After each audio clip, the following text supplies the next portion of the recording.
하리라. 아멘. 여러분, 오늘 하나님 나라 두 번째 시간입니다. 하나님 나라 곡식과 가라지, 곡식과 가라지라는 제목으로 말씀 나누도록 하겠습니다. 여러분, 오늘 본문은요, 예수님께서 하나님 나라에 대해 말씀하시는 장면입니다. 비유로 말씀하시는데요, 어떠한 비유 나오는 거 하니 곡식과 가라지의 비유 등장합니다. 여러분, 비유의 시작은 이렇습니다. 24절 보시면요, 한 사람이요 자신의 밭에 어떠한 좋은 씨를 뿌렸습니다. 여러분, 좋은 씨의 결과는 반드시 좋은 열매겠죠. 어떠한 농부든지 나쁜 씨 뿌리지 않을 것입니다. 이 상식을 따라서 이 주인 역시도 자신의 밭에 좋은 씨를 뿌린 것이 오늘 우리가 읽은 이 비유의 처음 시작입니다.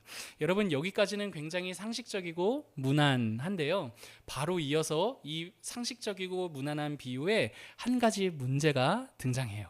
그게 25절이거든요. 우리 25절 한번 같이 읽어보실까요? 사람들이 잘 때에 그 원수가 와서 곡식 가운데 가라지를 덧뿌리고 갔더니, 여러분 25절 보시면 어떠한 문제가 하나 생겼죠? 원수들이 무엇을 뿌리고 가요? 가라지를 뿌리고 갔다라는 문제가 등장합니다. 모두가 잘 때 아무도 모를 때에 그 밭에 가라지를 뿌리고 간 거죠. 여러분, 이러한 일들이 뭐 있을까 싶은데요, 당시에 로마법에는요, 남의 밭에 가라지를 뿌리면 안 된다라는 법령이 있었다고 해요. 그럴 경우에 이제 처벌을 받는다. 그런 것들을 비추어 봤을 때 심심치 않게 남의 밭에 가라지를 뿌리고 가는 일들이 있었던 것으로 보입니다. 근데 여러분, 원수가요, 아무도 모를 때 작정하고 그 밭에 가라지를 뿌리고 가는 거죠. 여러분, 여기서 가라지는요, 독보리. 여러분, 독보리라고 아세요? 저는 잘 몰라요. 계속 도시에만 있어서 독보리는 잘 모르는데, 찾아보니까 독보리라고도 할 수 있고, 그리고 호밀풀은 아시나요? 제가 호밀풀은 검색해 봤더니 굉장히 밀과 흡사한 어떤 풀이더라고요. 여러분, 이 가라지의 특징은요, 이 곡식과 굉장히 흡사해서요, 다 자라기 전까지는 이게 곡식인지 가라지인지 구분할 수 없는 게 가라지가 가진 특성이었습니다. 그래서 여러분, 26절 보시면요, 이렇게 말해요. 26절도 한번 같이 읽어볼게요. 시작. 싹이 나고 결실할 때에 가라지도 보이거늘. 여러분, 이 가라지들이 언제야 비로소 가라지인지 보이기 시작했습니까? 싹이 나고 결실할 때에 비로소 가라지구나, 이렇게 보이는 게 가라지가 갖고 있었던 특징인 거죠. 여러분, 싹이 나고 결실하기 전까지는요, 가라지가 곡식인지 곡식이 가라지인지 알 수 없었던 게 당시 곡식과 가라지의 상황이었습니다. 주인은 자신의 밭에 좋은 씨를 뿌렸습니다. 당연히 곡식의 결실을 기대했던 주인의 종들이 있었을 것 아니에요? 밭을 가꾸는 그 주인의 종들 역시도 좋은 열매를 기대했을 거예요. 근데 종들이요, 기대하지 않았던 가라지를 보자 당황하기 시작했습니다. 그래서 주인에게 재빨리 달려가서 27절에 이렇게 말합니다. 제가 한번 읽을게요. 27절과 28절입니다. 집주인의 종들이 와서 말하되, 주여, 밭에 좋은 씨를 뿌리지 아니하였나이까? 그런데 가라지가 어디서 생겼나이까? 주인이 이르되, 원수가 이렇게 하였구나. 종들이 말하되, 그러면 우리가 가서 이것을 뽑기를 원하시나이까? 여러분, 곡식이 아닌 가라지를 발견한 그 주인의 종들이 당황해서 주인에게 달려간 거예요. 그리고 주인에게 이 현재의 상황을 보고합니다.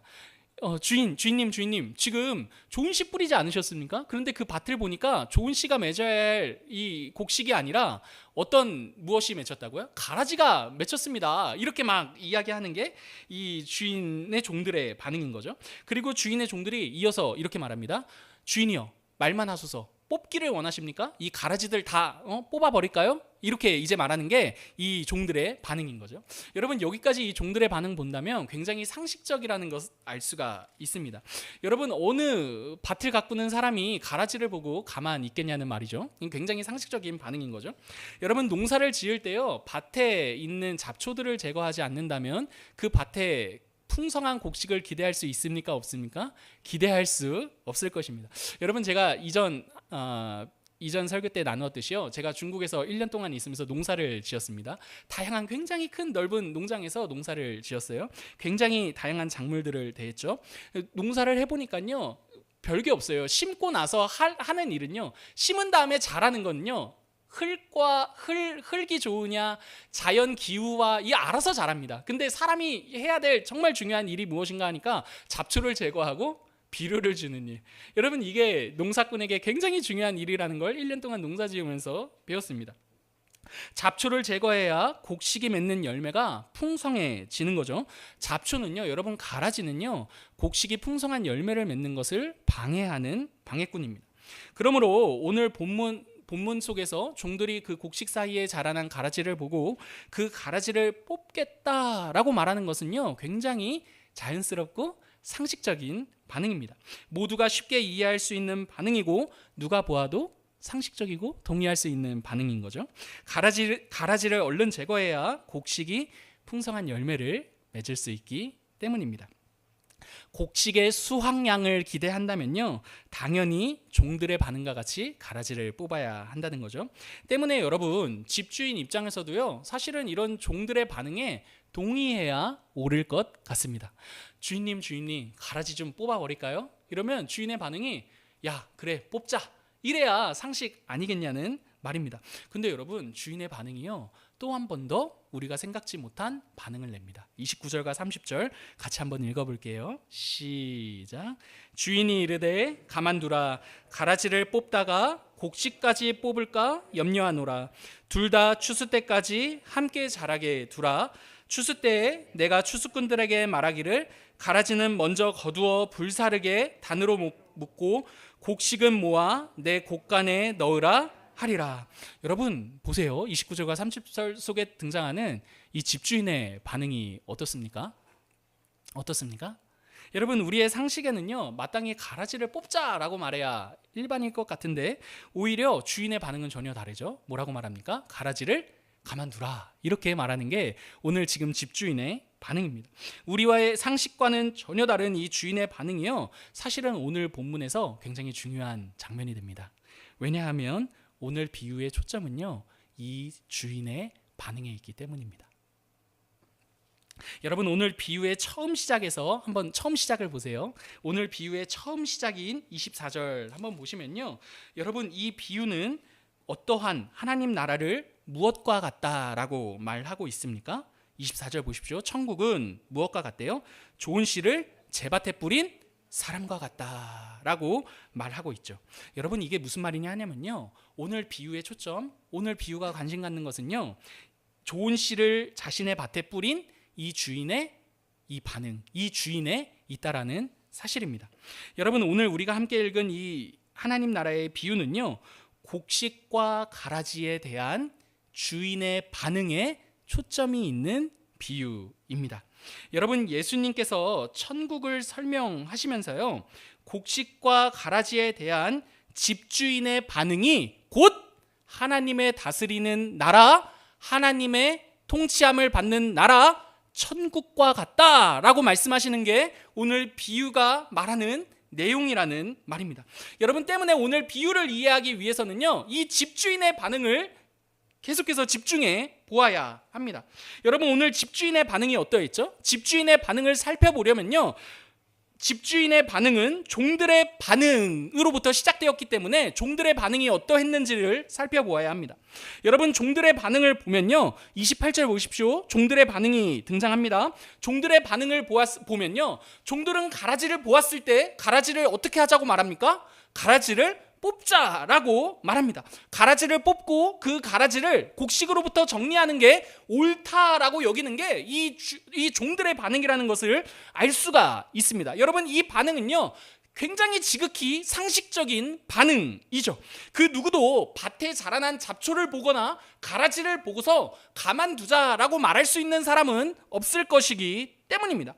이 종들의 반응은요, 사실 우리들에게 한 3가지 정도, 오늘 비유에 대한 3가지 정도 생각을 갖게 만듭니다. 여러분, 첫 번째는요, 한번 보십시오. 종들이 가라지를 보고 뽑자라고 했던 이 반응은요, 이 종들이 생각한 그 세계관이 등장해요. 어떠한 세계관이냐 하냐면요, 수확량이야말로 농사에 있어 제일 중요한 내용이야 라는 종들의 세계관이 투영된 반응입니다. 가라지들을 제거해야 곡식을 통해 얻을 수 있는 수확량이 보장되지. 여러분, 지금 종들의 입장에서 곡식을 대할 때 가장 중요한 것은 무엇입니까? 수입니다. 수. 맞습니까? 수가 중요하기 때문에 가라지를 제거하자는 거죠. 맞습니까? 여러분 잘 따라와 주십시오. 그런데 여러분, 주인은요, 가라지를 보고 뭐라고 말합니까?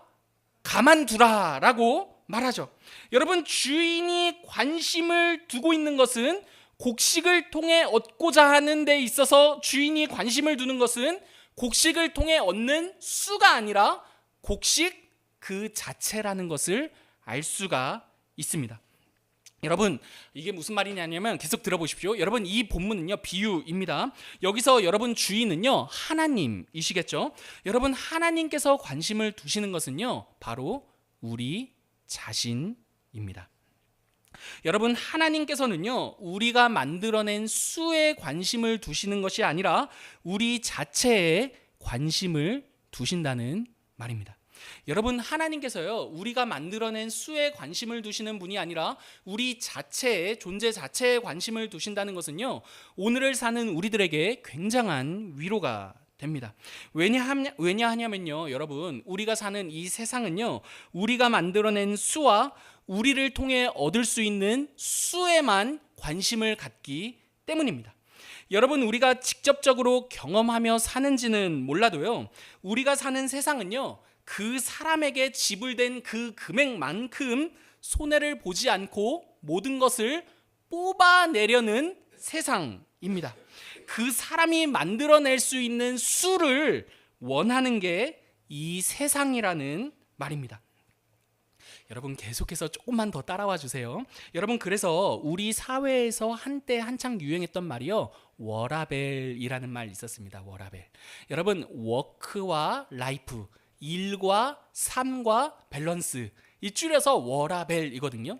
여러분, 일과 삶의 균형이라는 말인데요, 회사에 의해서 만들어내야만 했던, 생산해내야만 했던 그 수에 지친 사람들이 이제는 내 삶을 챙기겠어 라면서 등장한 용어가 바로 워라벨, 일과 삶의 균형이라는 용어의 의미입니다.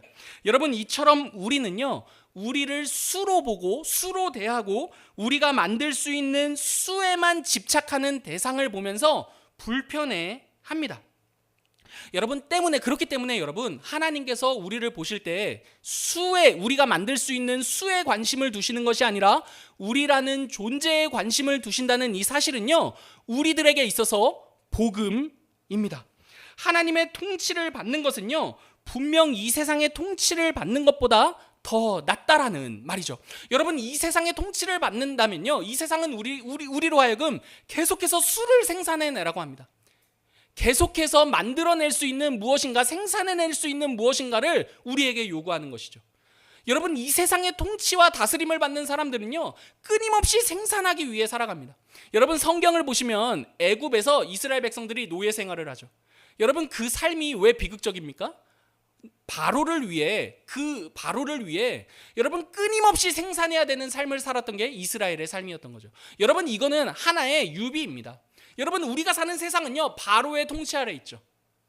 끊임없이 우리로 하여금 생산해내게끔 만드는 세상이 우리가 살고 있는 이 세상이며 우리를 다스리는 이 세상의 통치법이라는 말입니다. 여러분, 그러나 하나님은 우리를 끊임없이 바로와 같이 뽑아낼 게 있는지 없는지, 우리에게 뽑아낼 수 있는 수를 위해 우리를 대하지 않는다는 이 내용이, 우리 존재에 관심을 두신다는 이 내용이 우리들에게 복음이라는 말입니다. 여러분, 세상은요, 수가 많으면 인정을 하고 그 수가 없으면 보잘것없는 사람이라고 말합니다. 하지만 여러분, 꼭 기억하십시오. 하나님은 우리가 생산해낼 수 있는 그 수에 집착하시는 분이 아니라 우리라는 존재에 관심을 두시는 분이라는 말입니다. 여러분, 이전에 제가 한 교회에서 사역을 할 때요, 그 교회는 역사가 굉장히 오래된 교회였어요. 그 교회에 나이가 지긋한 분들이 굉장히 많으셨어요. 한 교회와 함께 늙으신 거죠. 30살 이야기 다 들어보면 20대 때 이 교회에 왔다 그러세요. 이 교회에서 결혼했다 그러세요. 근데 나이가 다 90이 다 되셨어요. 그러니까 교회의 역사가 얼마나 오래 되었겠습니까? 나이가 지긋한 분들과 그 어르신들과 권사님들과 이야기를 막 나눠요. 그럼 권사님들께서요, 그 나이가 드신 그 성도님들께서요, 꼭 하시는 말씀들 있으셨어요. 목사님, 제가 지금은 늙어서 아무짝에 쓸모가 없습니다. 꼭 이 말씀 하셨어요. 여러분, 이 말은요, 이렇게 이 워딩 그 자체로 말씀하지 않으셨다 하더라도요, 다 비슷한 이야기를 하셨어요. 제가 이제는 늙어서 이전처럼 무엇도 할 수 없는, 건강도 좋지 않고 막 이런 이야기 많이 저에게 나눠 주셨습니다.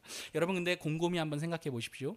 여러분, 왜 그 어르신들이 나이가 들어서 아무것도 할 수 없는 그 형편에 가셨을 때 나는 쓸모가 없어요 라고 말씀하시는 것일까요? 우리를 수로만 보는 이 세상에 익숙해졌기 때문이죠.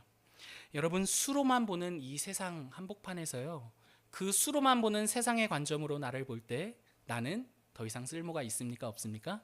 없는 사람이 되는 거죠. 더 이상 수를 생산할 수 없는 사람이니까. 하지만 여러분, 꼭 기억하십시오. 하나님 나라는 그러한 나라가 아닙니다. 여러분, 하나님의 관심은요, 우리가 어떠한 것을 얼마나 많은 수를 만들어낼 수 있느냐 없느냐에 있지 않습니다. 여러분, 오늘 본문을 보시면 하나님의 관심은 어디에 있습니까? 바로 우리라는 존재에 있습니다. 여러분, 우리가 만들어낸 수, 우리가 가지고 있는 수가 아니라 바로 나 자신 그 자체라는 말입니다. 그래서 여러분, 주인이 종들을 향해 이렇게 말하는 거예요. 가만두라. 가라지를 뽑다가 곡식도 뽑힐까 염려가 된다. 여러분, 주인의 관심은 어디 있습니까? 곡식을 통한 수확량이 아니라 곡식 그 자체에 있다라는 것을 알 수가 있죠. 여러분, 두 번째로는요, 이 종들의 반응을 통해서 살펴볼 수 있는 두 번째는요, 여러분, 이 종들의 반응이잖아요. 가라지를 보고 주인에게 가서 가라지를 뽑아낼까요? 하는 이 반응은요, 사실 당시 유대인들이 보았던 천국의 개념과 굉장히 깊은 연결이 있는 반응입니다. 여러분, 유대인들은요, 당시에 천국을 생각할 때 이렇게 생각했어요. 악 있잖아요. 눈에 드러난 그 악이 시원하게 심판받는 나라가 바로 천국이다라고 생각했습니다. 선은 보장이 되고 악은 심판을 받는 나라, 이렇게 명확하게 선과 악이 구분이 되는 나라가 바로 천국이라고 생각했던 거죠. 근데 여러분, 이러한 생각은요, 우리도 마찬가지예요. 여러분, 권선징악, 우리가 좋아하는 모든 이 스토리 아닙니까? 여러분, 드라마를 봐도 권선징악, 그죠? 영화를 봐도 권선징악, 그죠? 뭔가 막 악이 심판을 받을 때 짜릿하지 않습니까? 여러분, 얼마 전에 아실까 모르겠지만 더 글로리라는 드라마가 굉장히 히트를 쳤어요. 송혜교라는 배우가 나왔는데요. 그냥 들어주십시오. 여러분, 더 글로리라는 드라마가 굉장히 히트를 쳤어요. 근데 여러분, 모두가 다 그 드라마를 보면서 막 짜릿했던 내용이 무엇이냐면, 여러분, 이 극 중의 주인공이 학창 시절 때, 고등학교 때 다수로부터 폭력 피해자거든요. 학교 폭력 피해자거든요. 근데 이 친구가 복수를 딱 준비해가지고 성인이 돼가지고 복수를 하나씩 해가는 거예요. 근데 모두가 다 열광했어요. 우리나라를 휘몰아쳤던 드라마입니다. 세계적으로. 여러분, 왜 그 스토리에 우리가 열광을 했습니까?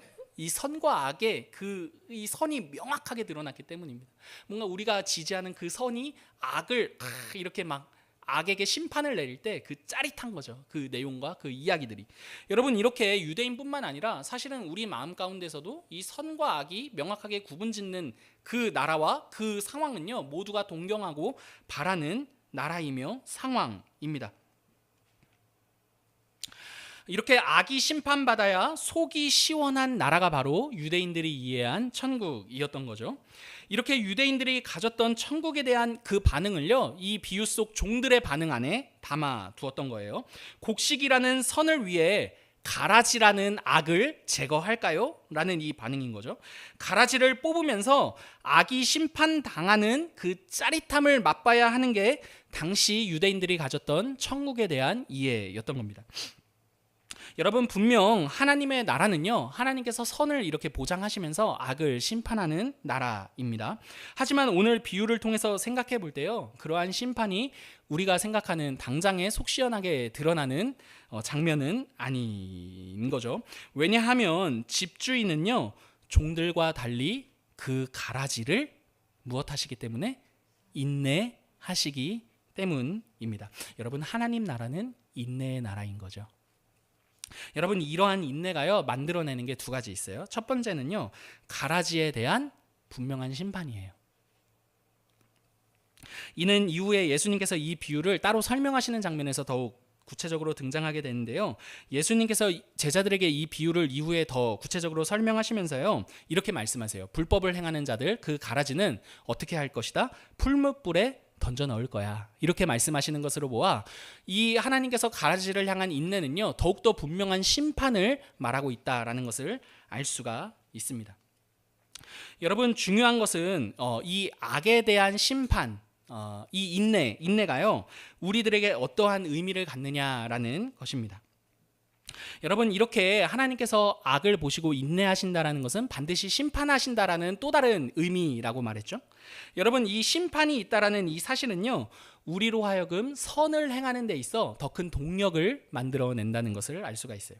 여러분, 어떠한 의미에서 이게 우리에게 동력이 되느냐 하냐면요, 악을 행했다가는 심판받겠구나. 심판 무서워서 이거 안 되겠다. 이게 우리로 하여금 선을 만들어내는 동력이 되는 것이 아니라요, 도리어 내가 오늘 심는 이 선이 결코 하나님 앞에서 무의미하지 않겠구나. 여러분, 막 생각해 보세요. 한번 생각해 보세요. 여러분, 우리가 막 선을 심을 때 우리 주변에 더 많은 악들이 우리 주변에서 더 많은 악들을 심는다면 선을 심으면서 낙심합니다. 나라고 뭐 이 선을 심어서 이거 뭐 되겠어? 그러다 보면 여러분, 악을 심는 사람들과 같이 나도 모르게 나도 악을 심는 내 모습을 봅니다. 여러분, 그렇지 않습니까? 근데 여러분, 오늘 비유 속에서 하나님께서 그 악을 인내하시는, 이 악을 우리가 보았을 때는 악이 더 많이 심겨지니까 이거 선을 심어서 뭐 하겠어, 이럴 수 있는 이 한복판에서 하나님께서 오늘 비유를 통해 우리에게 뭘 말씀해 주시냐면, 그 악에 대한 인내는 또 다른 어떠한 메시지다? 악에 대한 분명한 심판에 대한 메시지야. 너가 오늘 심는 그 선이 결코 헛되지 않아. 왜냐? 심판이 있으니까. 그렇기 때문에 오늘 비유는 우리에게 또 다른 면에서 선을 권장하는 거죠. 여러분, 바울은요, 이렇게 말합니다. 선을 행하되 낙심하지 않는다라고 말해요. 그리고 시편 기자는요, 이렇게 말합니다. 눈물을 흘리더라도 그 씨앗을 심는 자는 기쁨으로 단을 거두어 드릴 것이다 라고 말합니다. 그러므로 여러분, 오늘 비유가요, 그 악을 보시면서 인내하시는 하나님이라는 이 내용이 우리에게 무엇을 권장하게 됩니까? 선을 행하되 낙심하지 말아라. 악이 더 많이 심겨지는 것 같더라도 그 악을 인내하는 내가 종국에는 그 악을 어떻게 할 것이다? 심판할 거야. 선을 행하되 낙심하지 말아라 라고 말씀하시는 게 오늘 비유를 통해 우리에게 말씀해 주시는 두 번째 내용이죠. 여러분, 마지막으로요, 마지막 내용이 하나 더 있어요. 여러분, 하나만 더 하고 마치도록 할게요. 여러분, 이와 동시에 하나님께서 사실은 가라지를 인내하시는 데 있어서 우리들에게 굉장히 큰 유익 하나가 마지막으로 하나 남은 게 더 있습니다. 여러분, 30절 눈으로 한번 보세요. 여러분, 사실 오늘 본문은요, 여기에 핵심이 담겨 있어요. 여러분, 30절 눈으로 보십시오. 둘 다 추수 때까지 함께 자라게 두라. 사랑하는 성도 여러분, 하나님께서 가라지를 인내하시는 것은요, 성도인 우리들에게 굉장히 큰 유익이 됩니다. 왜냐하면 주인이 그 가라지를 인내하심으로써 무엇도 함께 자라납니까? 곡식도 함께 자라나기 때문입니다. 여러분, 여기에 하나님께서 가라지를 기꺼이 참으시고 인내하시는 가치와 목적이 있습니다. 여러분, 우리 생각에는요, 가라지가 해결될 때 비로소 곡식이 자랄 것 같고, 명확하게 곡식과 가라지를 구분하고 갈라주었을 때 곡식이 자라날 수 있을 것이라 생각합니다. 하지만 여러분, 결코 그렇지만은 않습니다. 하나님 나라는요, 곡식과 가라지가 공존하는 그 모순 속에서도 오히려 곡식이 자라난다라고 말하는 게 오늘 비유가 우리들에게 말해주고 있는 내용이기 때문입니다. 여러분, 이 내용은요, 실제 우리의 삶을 돌아볼 때 공감할 수 있는 내용입니다. 여러분, 우리가 살아가면서 만나왔던 수많은 신앙의 장면들을 한번 생각해 보시기 바랍니다. 여러분, 우리가 살아갈 때 계속 우리의 인생이 곡식만 있어요. 안전한 곡식만 있을 때 우리의 신앙이 자라났습니까? 아니죠. 여러분, 우리의 신앙이 자라났던 그 장면들을 볼 때마다 우리가 인정할 수 없었던 가라지 틈바구니 속에서 우리가 자랐다는 것을, 이 경험들이 우리 모두에게 있지 않느냐는 말입니다. 여러분, 우리 생각에는요, 당장에 이러한 가라지들이 뽑혀야 우리가 자라날 것 같아서요, 그 가라지들을 뽑아달라고 하나님 앞에 수도 없이 기도했었죠. 그런데 여러분, 어떻습니까? 그 가라지 한복판에서, 하나님께서 그 가라지를 보시고도 인내하시는 그 한복판에서, 그 가라지 틈바구니 속에서 누가 자라난 것을 우리가 경험했습니까? 우리가 자라나는 것을 경험했습니다. 우리 생각에는요, 가라지들이 확실하게 뽑히고 분명하게 해결되어야 무엇인가 될 것 같고 곡식이 자라날 수 있을 것이라고 생각하죠. 하지만 그 과정들을 다 지나고 돌아보면요, 그러한 가라지들이 해결되지 않았음에도 불구하고, 그 가라지들이 분명하게 뽑히지 않았음에도 불구하고, 그 가라지들 사이 속에서 누가 자라나는 것을 보게 됩니까? 우리가 자라나는 것을 보게 됩니다. 여러분, 모순 속에서요, 곡식이 자라나더라는 말입니다. 여러분, 야곱이요, 자신이 기근 이후에 요셉이 애굽의 총리로 가 있고, 요셉이 나중에 자신의 가족들을 다 초대해 가지고 야곱이 바로 앞에 서요. 근데 바로가 야곱에게 물어요. 네 연수가 어떻게 되냐고 묻습니다. 근데 야곱이 바로 앞에 이렇게 이야기합니다. 나그네 길 험악한 세월 120년을 살았다, 이렇게 말합니다. 여러분, 야곱의 인생이야말로 그렇지 않습니까? 그 험악한 세월이라는 가라지 틈바구니 속에 하나님께서 야곱을 자라나게 하세요. 여러분, 우리의 삶도 마찬가지입니다. 우리들 생각에는요, 우리 인생의 수많은 가라지들이 다 제거되고 뽑혀야 곡식이라는 우리가 자라날 것 같지만요, 여러분, 결코 그렇지 않습니다. 가라지들이 곡식이 자라는 데에 결코 방해하지 못하는 나라, 바로 하나님 나라입니다. 여러분, 예 하나 들고 마치면 좋겠어요. 여러분, 우리가 신앙의 여정 걸어갈 때요, 가장 흔하게 느낄 수 있는 가라지가 무엇일까 생각해 봤을 때 다양한 것들이 있겠죠. 근데 여러분, 많은 비중을 저를 두고 생각해 봤을 때 정말 이 신앙의 여정 중에 가라지 무엇일까 생각해 봤을 때 바로 저의 성품이라는 생각 들었습니다. 여러분, 우리는 모두가 다양한 성격과 성품을 가졌죠. 누군가는 굉장히 만족할 수 있는 성격을 가졌을 것이고요, 누군가는 굉장히 만족스럽지 못한 성격과 성품을 가졌을지 모릅니다. 여러분, 전자이든 후자이든 한 가지 분명한 사실이 있다면요, 우리 가운데 완벽한 성격이나 성품을 가진 사람은 아무도 없다라는 사실입니다. 만족의 차이는 있을지 몰라도요, 분명 모두가 이 자리에 모여 있는 모두가 다요, 자신이 가지고 있는 성격이나 성품을 보며 이렇게 한숨을 쉰 적이, 분명히 그 아쉬움을 느끼는 적이 한 번쯤은 있었을 것입니다. 여러분, 혹시 모르겠어요. 아마 싱글이신 분들은요, 그래도 나 정도면 괜찮아, 이렇게 하실 수 있는 분들이 계실지 모르겠어요. 여러분, 근데 꼭 배우자를 만나 보십시오. 같이 살다 보면 내가 얼마나 못된 사람인지 알 수가 있습니다. 여러분, 죄송합니다. 제 얘기 잠깐 하면, 여러분, 아내와 5년을 만났습니다. 5년 동안 한 번도 싸운 적이 없었습니다. 결혼한 지 6년 차 되었습니다. 매일 싸웁니다.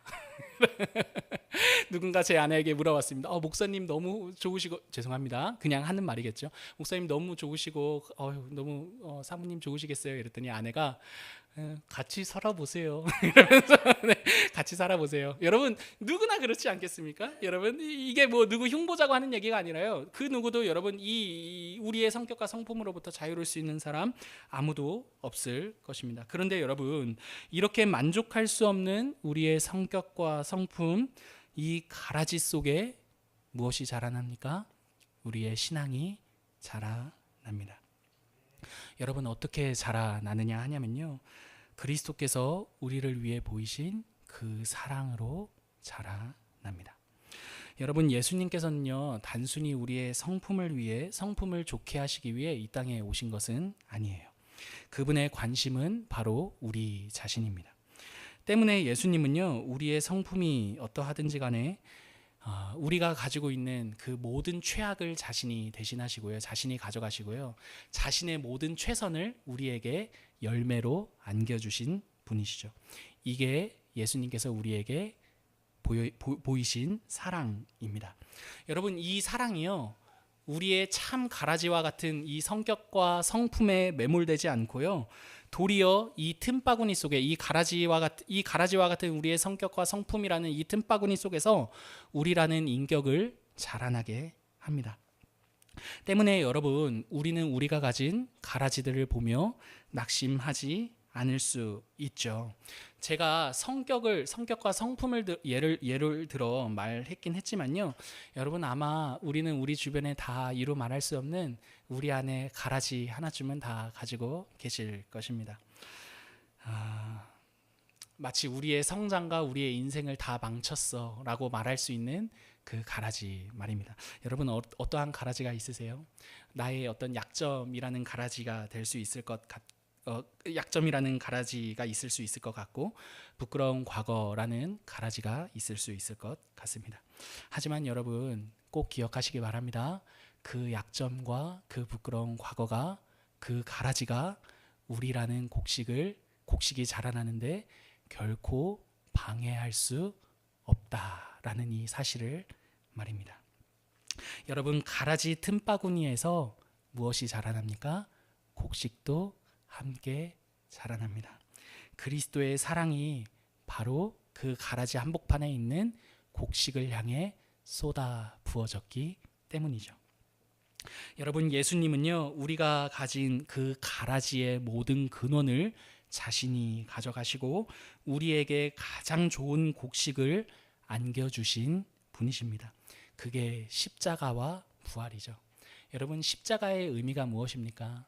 네가 가지고 있는 그 모든 최악을, 그 모든 가라지를, 너의 인생의 방해라, 가장 큰 장애물이라 여겼던 그 가라지를 내가 가져갔다. 여러분, 그게 십자가 사건 아닙니까? 그리고 너에게는 내가 가지고 있는 가장 좋은 것을 주었다. 그게 바로 부활 아니냐는 말입니다. 여러분, 말씀을 마치겠습니다. 사랑하는 성도 여러분, 하나님이 다스리시는 나라, 이 천국은요, 가라지라는 이 틈바구니 속에서도 그럼에도 불구하고 곡식이 자라나는 나라이며 그 곡식에 관심을 두시는 나라입니다. 하나님께서요, 우리가 가진 그 가라지들을 탓하시면서요, 어이구, 네가 가진 그 가라지, 네가 이 가라지 때문에 지금 이 모양 이 꼴인 거야, 이렇게 말씀하시는 분이 아니시라요. 도리어 이렇게 말씀하시는 거죠. 너를 낙심하게 만드는 그 가라지는 내가 가져갔어. 내가 너에게 준 것은 내가 너를 위해 맺은 나의 열매다. 그러니 그 가라지 한 틈바구니 속에서도 걱정하지 말고 근심하지 말고 자라난다는 것을 기억하며 인생을 힘있게 살아라. 여러분, 이게 오늘 예수님께서 하나님 나라를 통해 우리에게 가르쳐 주시는 내용 아니냐는 말입니다. 그러므로 사랑하는 성도 여러분, 우리가 가지고 있는 그 가라지로 인해 주저앉지 마시고요, 그 가라지 한복판 틈바구니 속에서도 우리를 자라나게 하시는 그리스도를 바라보시기를 바랍니다. 그 가라지를 예수님께서 자신의 것으로 여기며 우리들에게 이미 예수님께서 맺으신 그 곡식의 아름다움을 안겨주신 이 예수님의 사랑을 따라 우리의 신앙의 여정을 걷는 저와 여러분 되기를 간절히 기도합니다. 우리 함께